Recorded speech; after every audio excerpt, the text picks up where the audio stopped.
नहमदुहु व नुसल्ली व नुसल्लिमु अला सय्यिदिना व मौलाना मुहम्मदिन रसूलिहिन नबिय्यिल उम्मिय्यिल अमीनिल मकीनिल हनीनिल करीमिर रऊफिर रहीम। अम्मा बाद फ़अऊज़ु बिल्लाहि मिनश शैतानिर रजीम। बिस्मिल्लाहिर रहमानिर रहीम।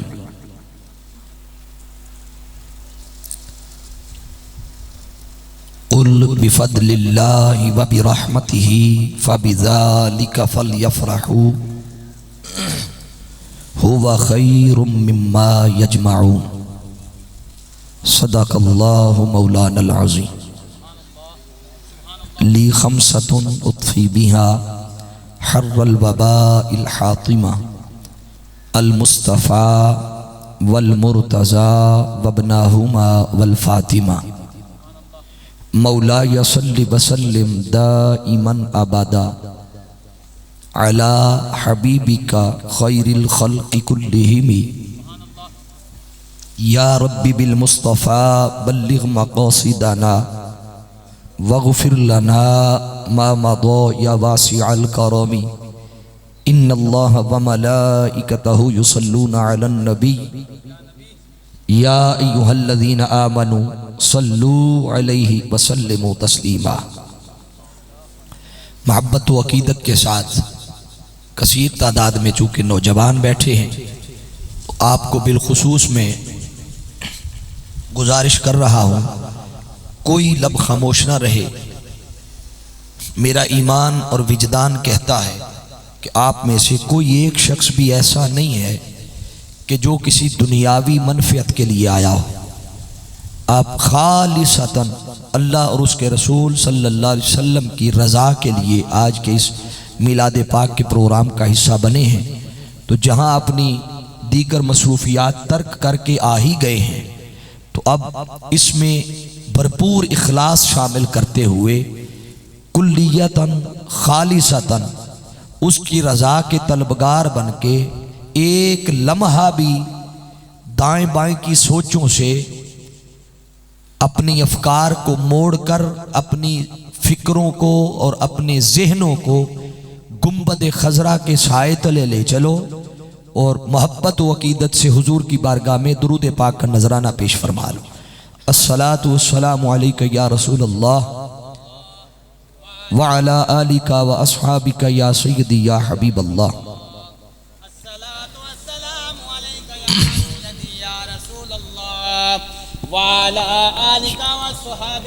मोहतरम मास्टर ज़फ़र इकबाल साहब ने बहुत ही शानदार कलाम पेश फरमाए हैं। उनके साथ हस्सानुल मुस्तफ़ा, ये आप में से बहुत सारे साथियों को शायद इल्म ना हो कि ये मेरा छोटा भाई है। उन्होंने भी बहुत प्यारा पढ़ा है। अल्लाह रब्बुल इज़्ज़त इनकी हाज़िरी भी कबूल फरमाए। मैं बरकत के लिए चूँकि माह दिसंबर में मेरे शेख आका करीम की बारगाह में हाज़िरी के लिए जा रहे हैं, इरादा मेरा भी था, मगर जब तक वहाँ से मंजूरी ना हो बंदा नहीं जा सकता। तो मैंने चाहा कि मैं अर्जी भेज देता हूँ आका की बारगाह में। मदीने से बुलावा रहा है,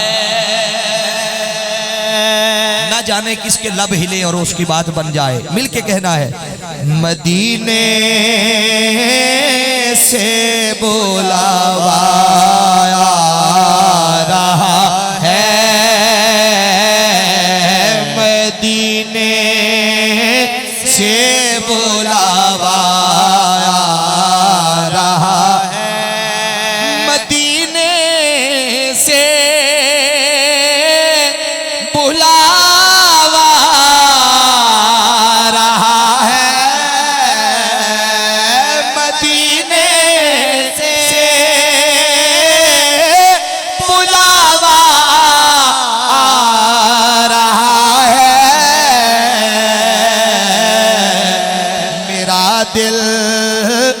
मुझसे पहले जा रहा है,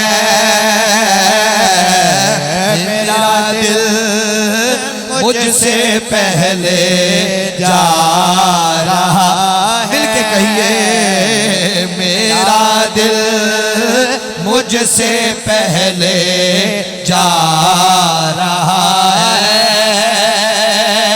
और शबे फुरकत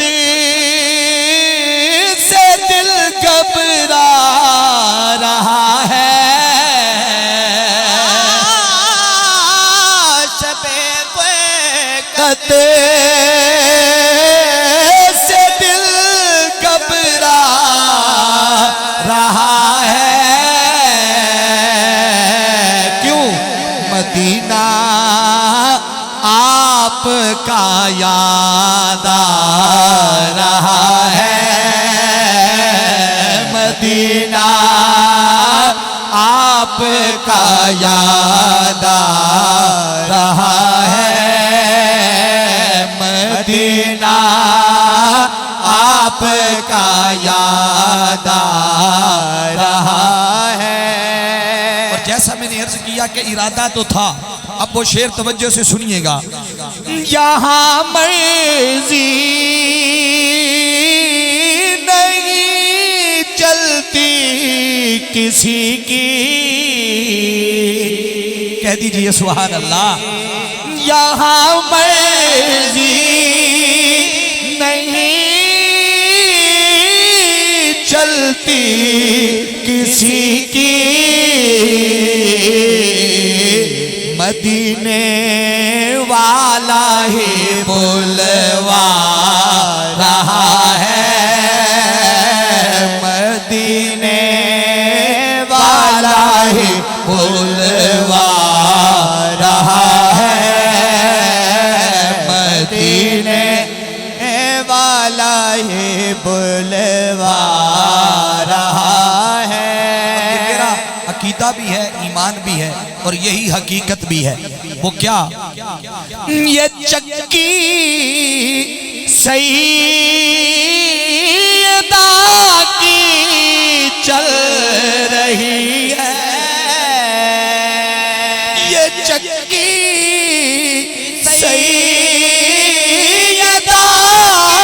की चल रही है, ये चक्की चल रही है। ज़माना जितना लंगर खा रहा है, ज़माना जितना लंगर खा रहा है, ज़माना जितना लंगर खा रहा है। और नवासों का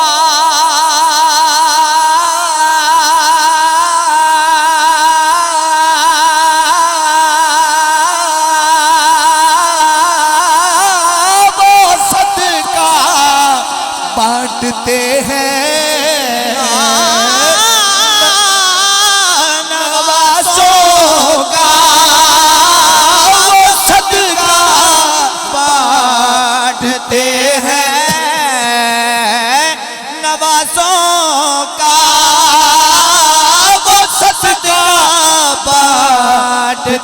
हैं। जिसका यकीन है ना वो अपने नवासों का सदका बांटते हैं। जरा दाया हाथ उठा के सुभान अल्लाह बोलिए, अल्लाह आपके हाथों को सलामत रखे। नवासों का वो सदका बांटते हैं, ज़माना उनका सदका खा रहा है, ज़माना उनका सदका खा रहा है, ज़माना उनका सदका खा रहा है। अब जो मदीने जा रहे हैं मेरे साथ मिलके आप भी उनको अपनी अर्जी यूं पेश करें। मेरा दिल भी तू अपने साथ ले जा,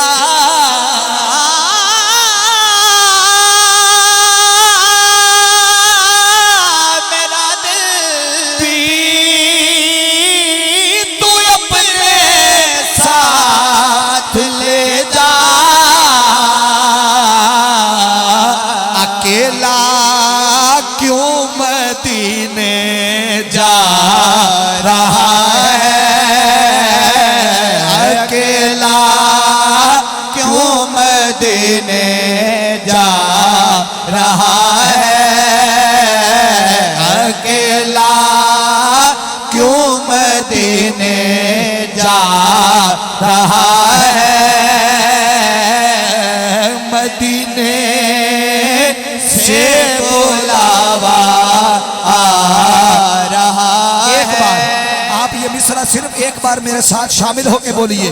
हाँ, मदीने से बुलावा आ रहा है,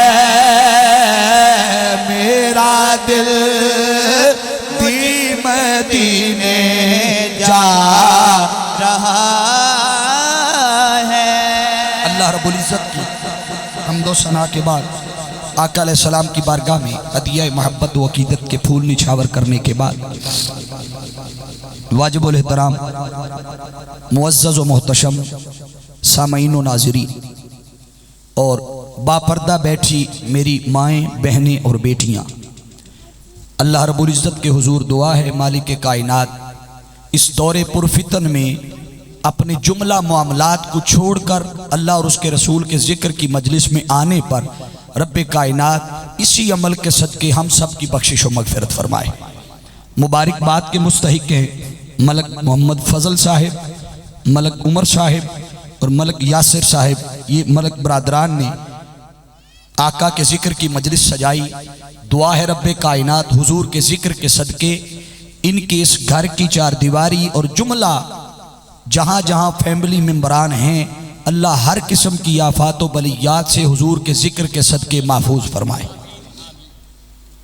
चूँकि दामन वक्त में गुंजाइश बहुत कम है, मगर कोशिश करूँगा कि कम वक्त में अपने मजमून को समेटा जाए। मैंने उन्वाने मौजू के लिए एक मारूफ आया मुबारका सूरह यूनस की आयत नंबर 58 उसकी तिलावत करने का शर्फ हासिल किया है। अल्लाह रब्बुल इज़्ज़त ने इरशाद फरमाया, कुल बिफदलिल्लाह, ये खिताब किया अपने महबूब को सल्लल्लाहु अलैहि वसल्लम को। ये जो लफ्ज़ कुल है ना, इसका माना समझ लें। लफ्ज़ कुल का जो तर्जुमा जिसका मर्जी उठा के पढ़े, हर किसी ने तर्जुमा यही किया है। कुल का माना है फरमा दे। बोलिए क्या है? अब आप कई लोग यहाँ हाजिर हो के भी गैर हाजिर हैं, वो अपनी हाजिरी को यकीनी बनाएं कि जहनी सतह पे भी वो यहाँ हाजिर हो जाएं। वो माना समझ लें इसका। कुल का माना है फरमा दे, कुल का माना है कह दे, कुल का माना है महबूब आप ऐलान फरमा दे। तो अल्लाह ने लफ्ज़ कुल के ज़रिए अपने महबूब को फरमाया कि महबूब ये बात है, मगर बात मेरी है, कह तू दे। बोलिए बात मेरी है, कह, सारे बोलिए ना, कह तू दे। तो फरमाया अल्लाह की बारगाह में, यार बारी ताला वो बात क्या है? फरमाया बात ये है बिफदलिल्लाह व बिरहमतिही, कि जब तुम्हें अल्लाह का फजल मिले और उसकी रहमत मिले तो क्या किया करो? फरमाया फबिज़ालिका फलयफ़रहू, इस रहमत और फजल के मिलने पर फलयफ़रहू, फिर तुम खूब खुशियां मनाया करो, चरागा किया करो। क्या किया करो? खुशियां मनाया करो। ऊंचा बोलिए, क्या? खुशियां मनाया करो। अब ये फलयफ़रहू ये अम्र है, यानी हुक्म है। किसका हुक्म है? सारे बोलिए ना, जिसका, किसका हुक्म है? अल्लाह का। ये उसी तरह हुक्म है जैसे कुरान मजीद में अल्लाह ने इरशाद फरमाया ना, व अकीमुस्सला, क्या माना है? कि नमाज, सारे बोलिए नमाज कायम करो। उसी तरह हुक्म है। जैसे फरमाया रोजे रखो, उसी तरह हुक्म है। जैसे फरमाया हज करो, उसी तरह हुक्म है। तो फल यफरहू भी अल्लाह का एक हुक्म है। तो अल्लाह ने इस हुक्म के जरिए बता दिया कि मेरा हुक्म जिस सतह का भी हो, नाफरमानी बोली नाफरमानी नहीं करनी। तो अल्लाह का हुक्म आ गया फल यफरहू। मगर एक सवाल पैदा होता है कि बारी ताला बता, नमाज का हुक्म है, नमाज इबादत है, रोजे का हुक्म है, रोजा बोलते जाइए रोजा इबादत है, हज का हुक्म है, हज इबादत है। तो बारी ताला बता फल यफरहू भी हुक्म है, मगर ये तो बता इबादत है या नहीं है। नमाज तो इबादत है, रोजा रखना बोलते जाइए इबादत है, हज करना इबादत है, सोमो सलात करना इबादत है।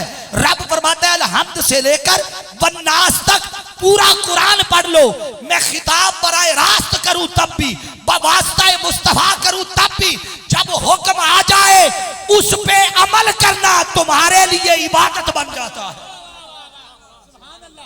बोलिए तुम्हारे लिए क्या बन जाता है? इबादत। अब वो इबादत नमाज की शक्ल में हो तब भी, रोजे की शक्ल में हो तब भी, सोमो सलात की शक्ल में हो तब भी, उसी तरह फल यफरहू ये भी मेरा हुक्म है।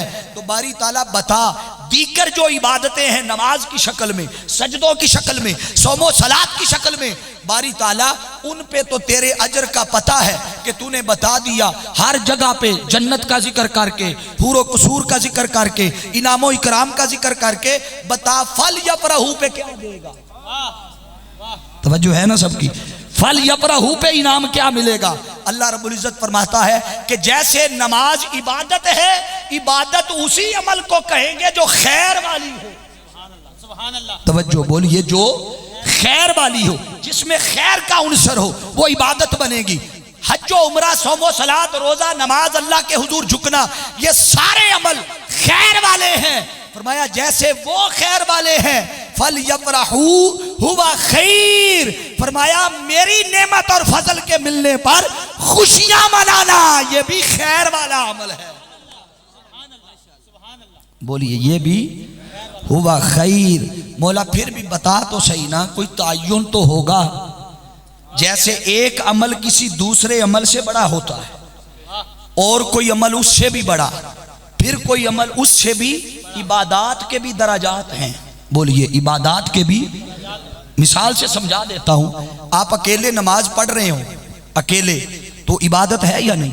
सब बोलिए इबादत है या नहीं? अगर वही नमाज आप बाजमात पढ़े तो मुझे बताइए दोनों में अफजल क्या है? बोलिए जरा बोलिए। इसका मतलब है कि जैसे ही अमल की हालत कैफियत बदली, अजर भी बोलिए अजर भी बदल गया। तो अल्लाह रब्बुल इज्जत ने फरमाया हुआ खैर, ये भी खैर वाला अमल है। तो मौला कितना खैर वाला अमल है? फरमाया मिम्मा यजमाऊन, ये जो कुछ तुम जिंदगी में जमा करते हो, फरमाया इसके जमा करने से भी आला है कि मेरी रहमत और फजल के मिलने पे खुशियां मनाया करो। मेरी रहमत और मेरे फजल के मिलने पर सब बोलिए खुशियां मनाया। अब वो खुशियों की कंडीशन क्या हो, ये आगे आखिर पे चल के बयान करूंगा। ये तो अभी स्केच और एक तर्जुमा आपकी समातों की नज़र किया है। अब ज़रा ध्यान कीजिए, मैं लफ्ज़ कुल की तशरीह में ज़्यादा नहीं अपना वक्त लगाना चाहता, मैं फजल और रहमत पे आ रहा, मगर लफ्ज़ कुल सबसे ज़्यादा इस पूरे जुमले में अहमियत का हामिल लफ्ज़ कुल है। बोलिए क्या है? लफ्ज़ कुल। हालांकि जैसे दीगर इबादात थी तो हुक्म खुदा का था, मगर फरमान मुस्तफ़ा का अल्लाह ने सामने पेश किया। खुद नहीं कहा, मुस्तफ़ा को फरमाया महबूब मेरी ये बात तू इन तक पहुंचा दे। अब यकीनन आप 2-2.5 घंटे से बैठ बैठ के थके भी होंगे, मगर ये मजमून आपके जहनों में मैं बिठाना चाहता हूँ। ये जो अल्लाह ने फरमाया ना मिम्मा यजमाऊन, तुम जो कुछ जमा करते हो, तुम बोलिए जो कुछ जमा करते हो। बंदा क्या जमा कर सकता है? अब मेरी बहनें और बेटियां भी तवज्जो से सुन रही होंगी।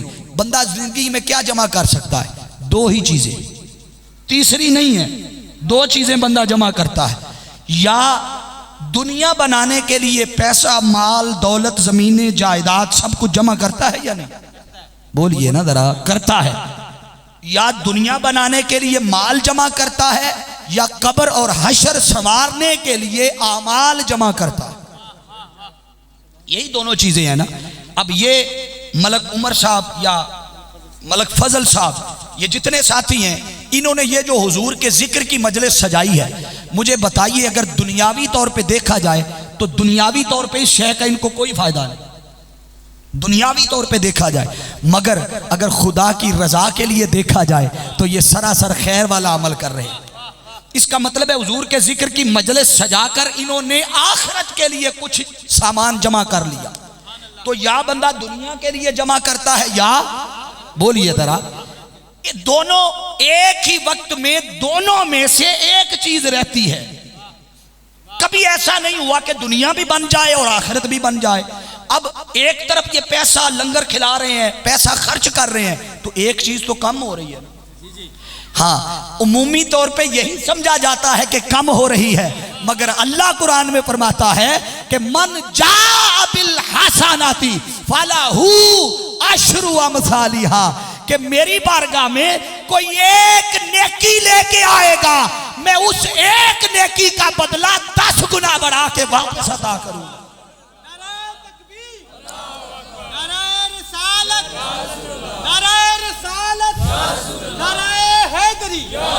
इसकी एक मिसाल और दे देता हूं। आप जब फसल काश्त करते हैं तो गंदम का दाना 10, 12, 15 एक जगह पे लगा देते होंगे। परेशान हो गए हैं, किसान ही बैठे हैं ना, सारे झटके लोग जिम्मेदार बैठे हैं ना, तो आप 15-20 दाने एक जगह पे लगा देते होंगे कि जब ये पौधा बने तो 20-25 दाने जितने लगाए हैं उतने निकल आए। भाई जहां जितने लगाए हैं अगर उतने ही निकलने हैं तो खर्चा करने का फायदा। इसका मतलब है लगाएंगे एक, लगाएंगे, बोली एक लगाया था ना, तो अल्लाह ने एक के बदले जब वो फसल पक जाती है, काश्त हो जाती है, पकने के बाद उतारते हैं तो एक के बदले अल्लाह 70 दे। बोली ऐसा ही है ना। तो अब दुनिया में इधर जिसने अमल किया एक ही वक्त में उसके दुनिया में भी अजर मिल जाता है, आखिरत का अजर भी रब दे देता, दोनों अजर।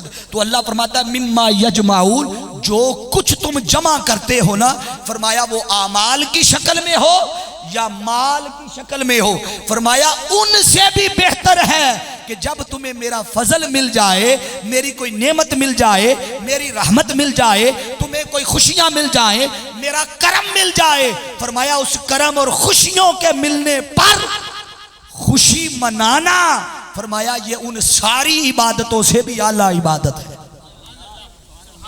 बोलिए उन सारी इबादतों से भी आला इबादत। अल्लाह ने इसको भी इबादत बना दिया।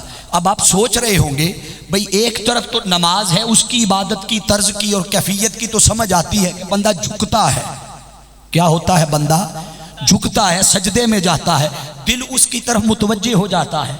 बंदा जब कुरान की तिलावत करे तो इबादत बन जाती है कि अल्लाह का कलाम पढ़ा जा रहा है, तो ये बैठकर ना, ये बैठकर नाते हुजूर की पढ़ना, ये सारा कुछ करना इबादत कैसे बना, ये सारा कुछ कैसे इबादत बना। आओ ये कुरान से पूछते हैं। कुरान मजीद में अल्लाह रब्बुल इज्जत ने फरमाया व अम्मा बिनिअमति रब्बिका फहद्दिस, फरमाया मेरी नेमतों का खूब चर्चा किया करो। मौला तेरी नेमतों का अगर चर्चा करे तो क्या होगा, फरमाया इबादतें पीछे रह जाएंगी, नमाजें पीछे रह जाएंगी, वो सारी इबादतें और रियाजतें पीछे रह जाएंगी। अरे मेरी मिलने वाली नेमतों का जब चर्चा करोगे वो कायनात की इबादतों में सबसे बड़ी इबादत बन जाएगी। बोली कायनात की इबादतों में वो सबसे बड़ी इबादत बन जाएगी।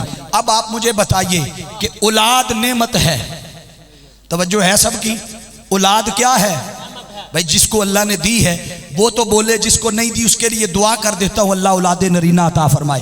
तो औलाद बोलिए क्या है, नेमत है। माल क्या है, नेमत है। किसी को कोई खुशी मिल जाए तो खुशी का मिल जाना भी अल्लाह की नेमत है। एक तरफ इन नेमतों को देखो, एक पलड़े में कायनात की ये सारी नेमतें रख लो, रोज अच्छे खाने का मिल जाना नेमत है, अच्छे पहनने का मिल जाना, बोलते जाइए, नेमत है। सुख सुकून की नींद का आ जाना, बोलते जाइए। अरे बीमारियों से बचे रहना, नेम, ये सारी नेमतें हैं। ये तराजू के एक पलड़े में रखो, अब तराजू के एक पलड़े में ये सारी नेमतें आ गई, और उधर अल्लाह रब्बुल इज्जत फरमाता है लक़द मन्नल्लाहु अलल मुमिनीना इज़ बअसा फ़ीहिम रसूला, कि मैंने मोमिनों पर एहसान किया है कि उन्हें अपना रसूल दे दिया। बोलिए, उन्हें अपना रसूल। तो अल्लाह ने बाकी चीजें दी, वो भी नेमत थी। किसी एक नेमत पर अल्लाह ने नहीं कहा कि मैंने लोगों तुम पे एहसान किया है, तुम्हें कपड़ा पहनने के लिए दिया, एहसान किया, खाने के लिए रोटी दी, एहसान किया, सहूलतें दी, एहसान किया। किसी एक पर भी नहीं कहा। इसका मतलब है कि अल्लाह के नजदीक, हमारे नहीं, अल्लाह के नजदीक वो कोई नेमतों में ऐसी खास नेमत नहीं है जिस पे अल्लाह ने कहा ही नहीं कि मैंने एहसान किया। तवज्जो, उसके लिए तो कोई काम ही नहीं है ये किसी को कोई नेमतें देना। मगर एक नेमत ऐसी भी थी कि जिसके अल्लाह को भी कहना पड़ा कि ये एहसान किया।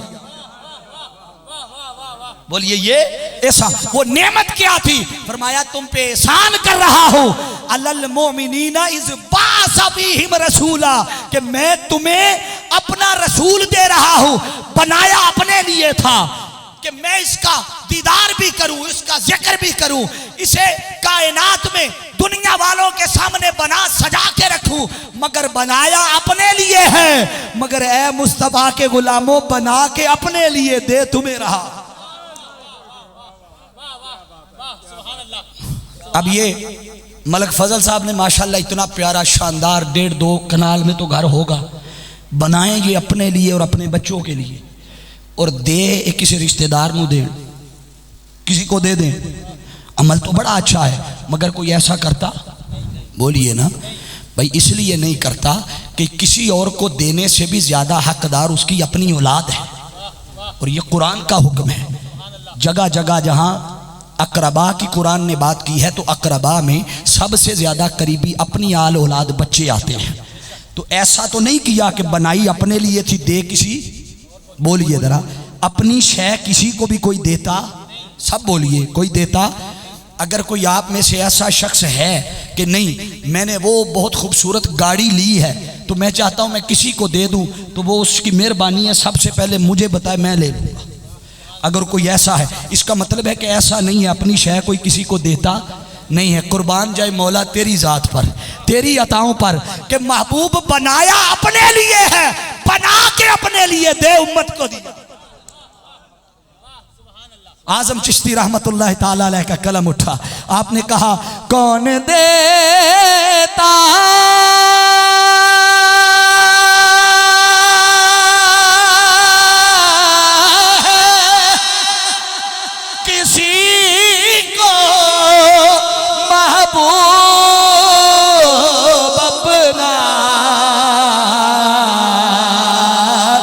जान के इस तरह किया है ये गवारा हक ने,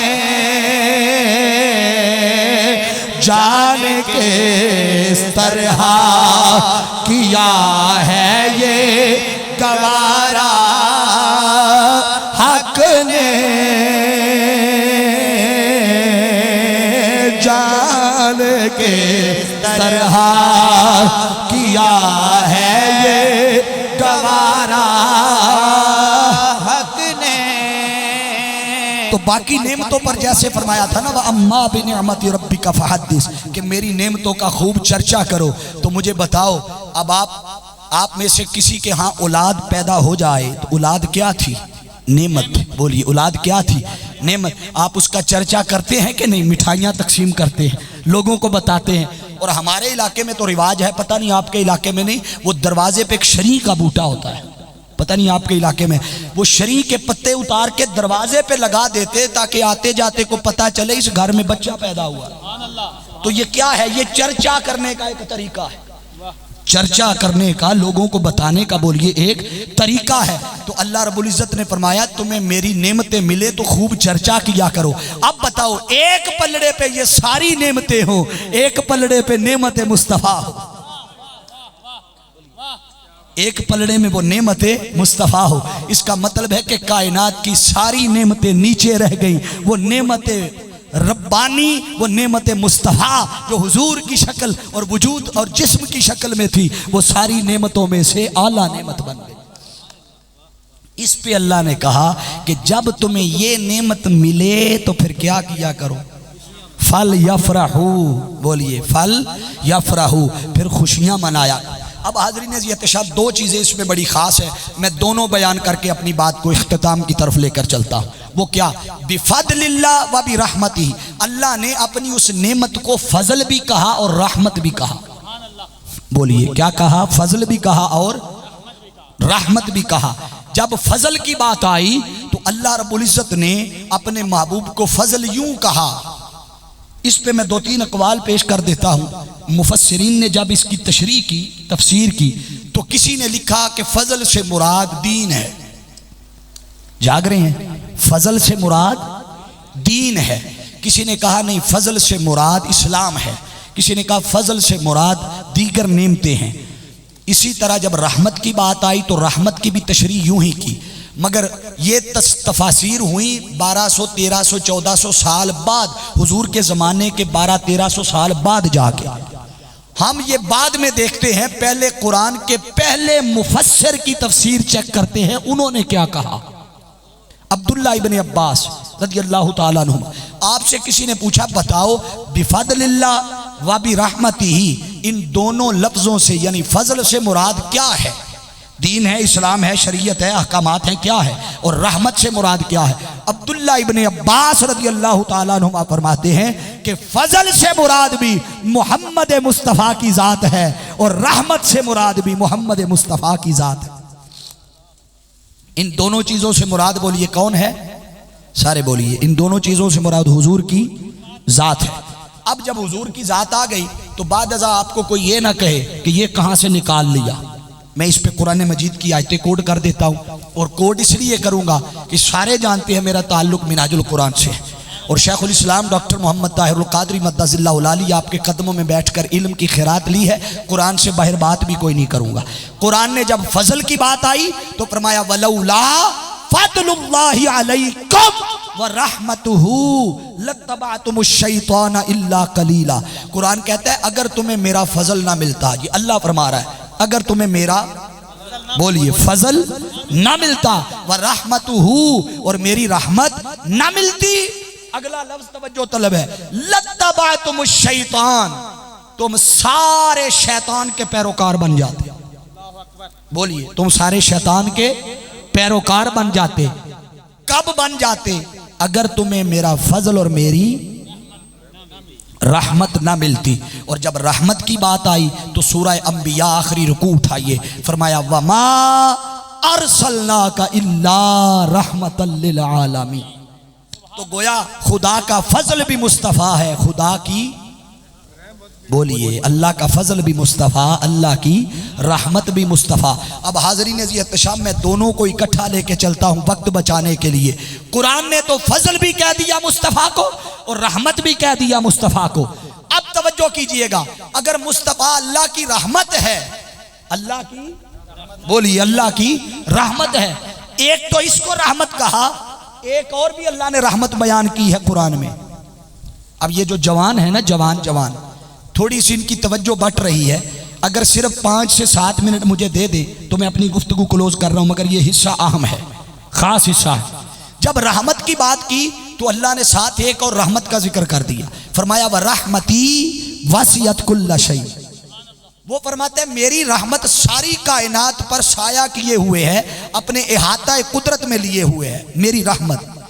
अगर अल्लाह की रहमत सारी कायनात को अपने इहाते में लिए हुए है तो मुझे बताओ, इसका मतलब है फिर ये दरख्त भी अल्लाह की रहमत है। बोलिए, दरख्त भी अल्लाह की रहमत है। ये जो जानवर आपको अल्लाह ने दिए हैं ये भी अल्लाह की रहमत है। कायनात में जिस नेमत को देखोगे वो अल्लाह की। बुलंदो बाला पहाड़ हो, फिर उन पहाड़ों पे खूबसूरत फलदार दरख्त हो, उन दरख्तों पे लगे हुए मेवे, लगे हुए सेब, एप्पल, अनार, दीगर जितनी चीज़ें अल्लाह ने पैदा की हैं, वो सब में आप देखेंगे तो अल्लाह की रहमत की झलक नजर आएगी। बोलिए, अल्लाह की रहमत की झलक नजर आएगी। अब आप कहेंगे कि अगर अल्लाह की रहमत इन चीज़ों में है और हम उस रहमत को हासिल करना चाहें तो कैसे करें? पानी बह रहा है तेज, और उस दो दरिया जो आपस में मिलते हैं उनके बारे में कुरान कहता है मारा जल बहरई। वो दो समंदर, दो दरिया मिलते हैं, एक का पानी खारा और एक का मीठा है, मगर वो आपस में मिक्स नहीं होते, बहते साथ साथ हैं, आपस में मिक्स खल्त मल्त बोलिए जरा नहीं होते, वो अपनी अपनी सतह पर चलते हैं। तो अगर इस तरह दो बहते हुए दरियाओं को देखें तो क्या ये अल्लाह की रहमत नहीं है? बेशक है, बोलिए ये भी अल्लाह की रहमत। तो बारी ताला क्या हम पानी के पीछे भागे, फलदार दरख्तों के पीछे भागे? हम तो तेरी रहमत को देखना चाहते हैं, मिलना चाहते हैं, उसकी कुर्बत, सोबत और संगत में बैठना चाहते हैं।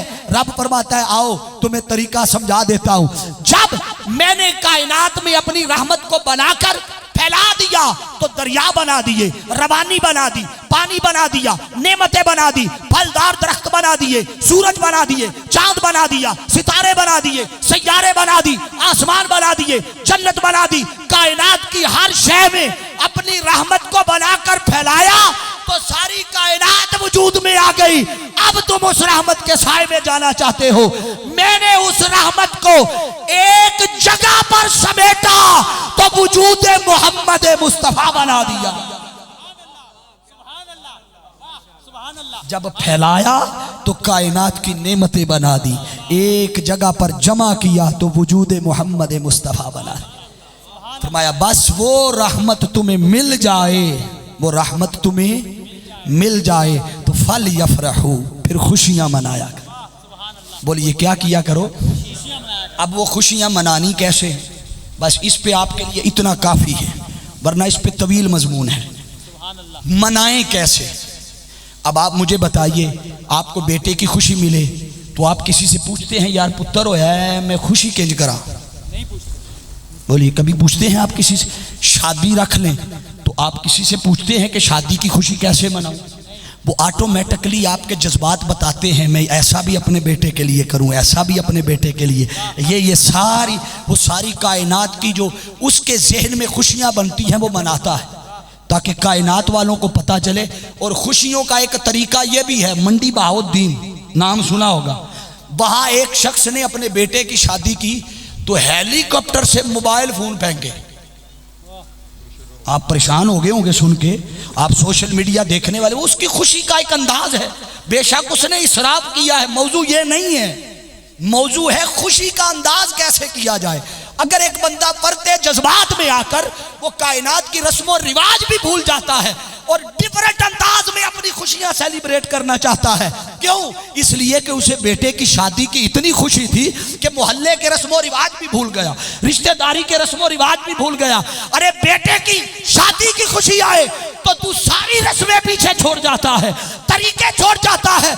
मुस्तफा के मिलाद की खुशी की बात आती है तो तुझे शरीयत याद आती है, तुझे तरीके याद आते हैं। अरे मुस्तफा की जो नेमत अल्लाह ने दी है, इस नेमत का तकाजा है कि तूने सारे तरीके देखने हैं, हद्दें देखनी है तो अपने बेटों की खुशियों पे देख। अरे मुस्तफा जैसी नेमत मिले तो तरीके ना देख, दिल के जज्बात देख।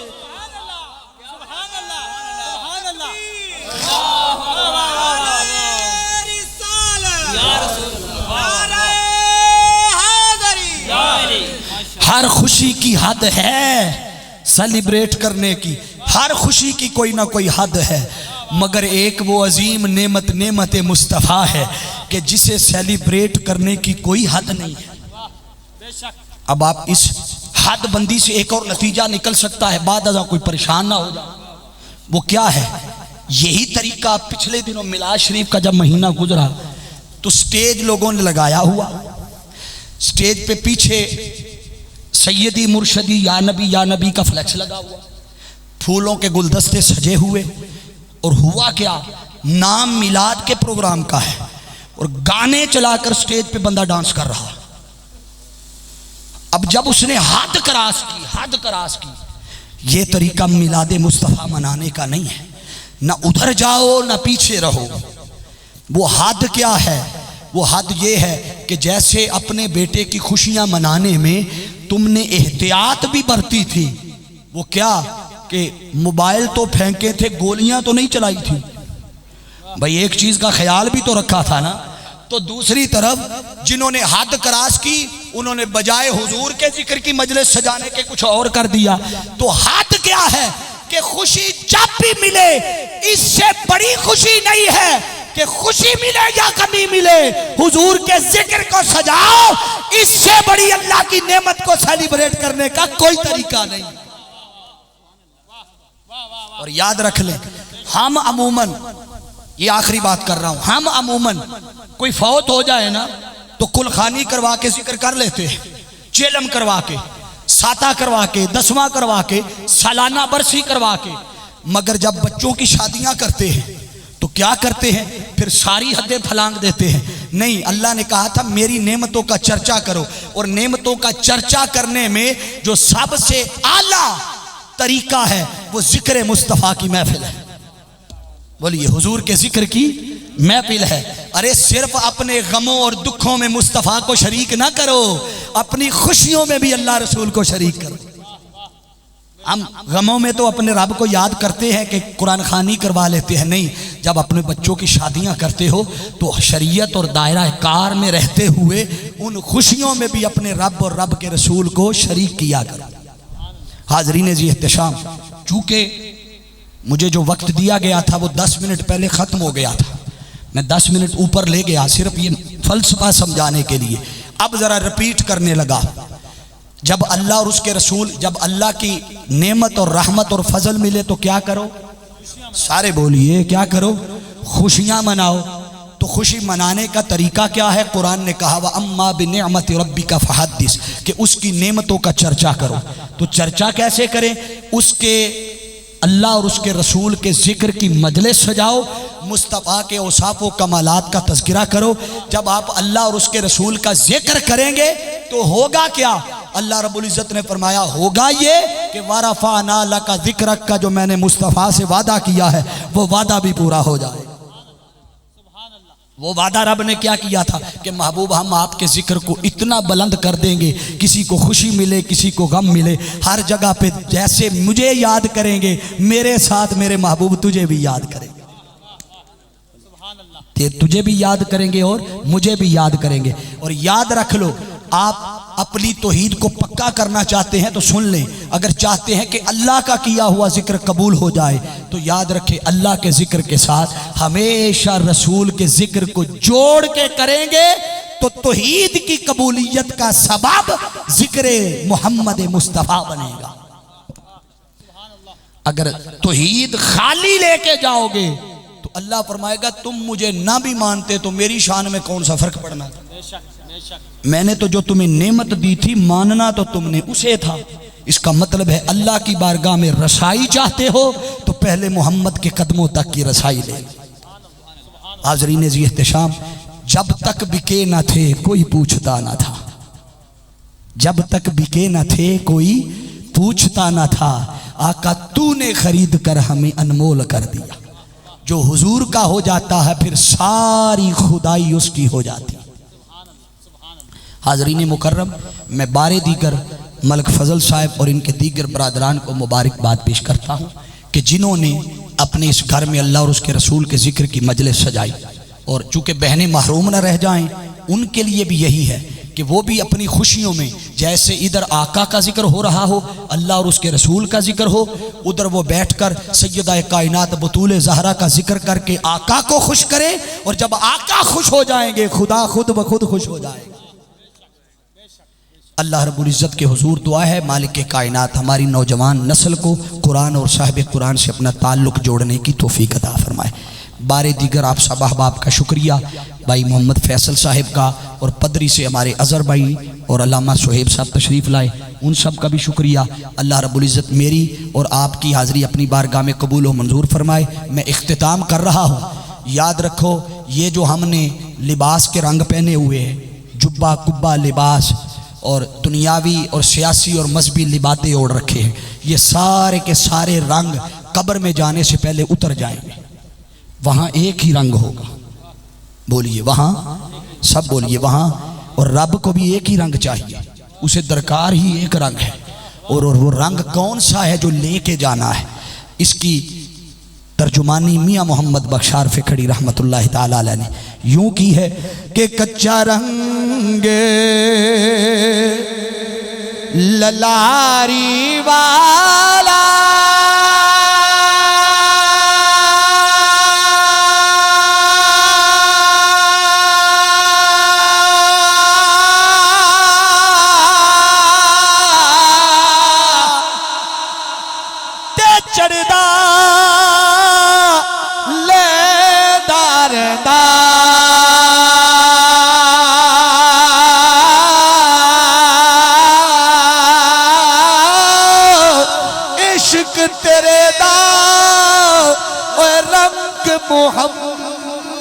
मुहम्मद ते चढ़िया कदे ना लेदा जेरा ज़बरा ते शता मदा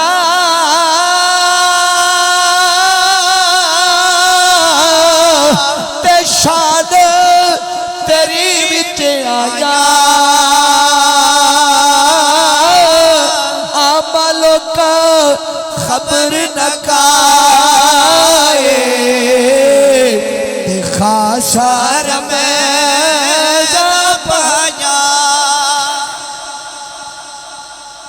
यही फिक्र अपना लो, ताल्लुक ऐसा बनाओ कि कब्र में जब पहुंचो आपसे जब सवाल किया जाए मा कुन्त तक़ूल फी हाज़र रजुल मुहम्मदिन सल्लल्लाहु अलैहि वसल्लम, इधर से हुजूर का चेहरा अनवर सामने लाया जाएगा और पूछा जाएगा बता इसके बारे में दुनिया में क्या कहा करता था। तो ऐसा ना हो कि आप सर खारिश करने लग जाएं कि मैंने तो ज़िंदगी ऐसे ही गुजार दी। नहीं, आपको देखकर खुद आका तो जहाँ आप पर ऐसा रंग चढ़ा हुआ हो कि खुद आका देखकर कहें कि फरिश्तों इससे मत पूछो कि मैं कौन हूँ, मुझसे पूछो ये सरजमीन कोहाली का रहने वाला वो आशिक है कि जो शबो रोज़ मेरे ज़िक्र में मस्त अलस्त रहता था। अल्लाह रब्बुल इज़्ज़त मेरी और आपकी हाज़री कबूल फरमाए। बारे दीगर मेज़बानी महफिल को बहुत मुबारक हो। अल्लाह इनकी ये काविश कबूल फरमाए। वमा अलैया इल्लल बलागुल।